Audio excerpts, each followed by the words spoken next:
Hello and welcome to another episode of the Who's the Plagiarist show. Today we've got someone who committed the most heinous crime in academia, plagiarism. Welcome Professor Nellie, who believes that her student plagiarized an article and turned it in as her own. Thank you for the introduction, Maury. As you said, I'm here today because I believe that my student, Anna, plagiarized a paper she submitted. It's not only a bad thing, but she also just put her academic career on the line. Making a mistake like this cannot just give you a slap on the wrist, but it can also lead to affecting your grade and also expulsion. Oh my. Well, I think that we can all learn from an incident like this. Professor Nellie, can you tell us more about plagiarism and how we can avoid it and what policies are in place for Winston Salem State specifically for plagiarism? Of course, so plagiarism should be avoided at all costs, but it is important to know what it is to do so. Plagiarism is using someone else's work and trying to pass it off as your own. So essentially, you're stealing somebody else's work. That's right, but it's a good thing that Winston-Salem has some policies in place to uphold those. Winston-Salem State University puts forth every reasonable effort to maintain academic integrity in the instructional program. Compromise integrity through acts of academic dishonesty seriously jeopardizes the quality of instruction and the caliber of education we purport to provide our students. Plagiarism, intentionally and knowingly representing any academic exercise or matter, the words or idea of another as one's own. Any respondent who commits an act of academic dishonesty, including a first offense, shall be penalized based on the infractions by the following sanctions. These sanctions are intended to offer guidance to those responsible for recommending penalties. The direction is toward the imposition of more serious disciplinary measures in the serious cases. This could be reprimand, reduction in grade, failing grade, suspension, or expulsion. That sounds like quite the ordeal. It is.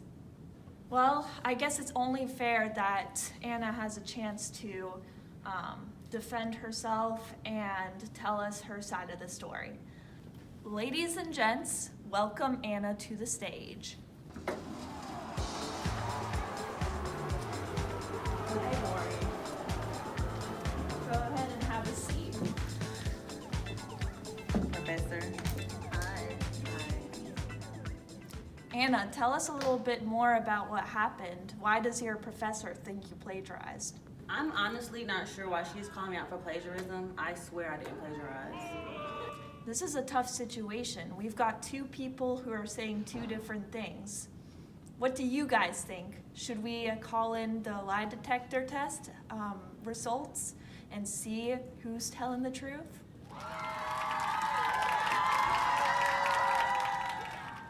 The results are in.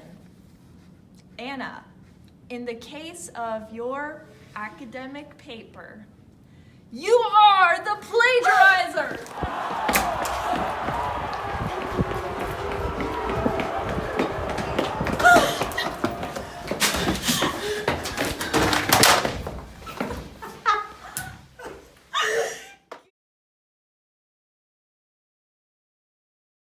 I knew it.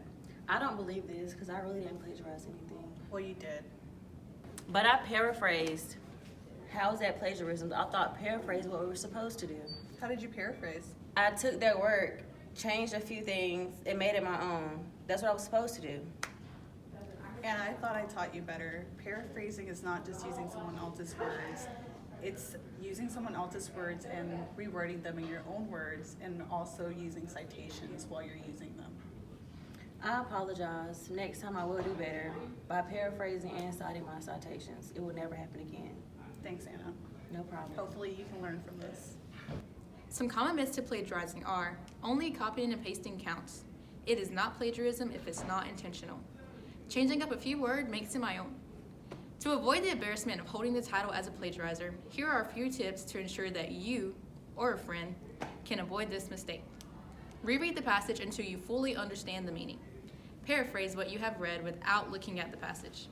Check what you have written with the original passage to make sure that all information is reiterated in your own words and a different form. Use quotation marks when using exact words from the reading. And lastly, be sure to cite the source in your paper to give credit to the original material.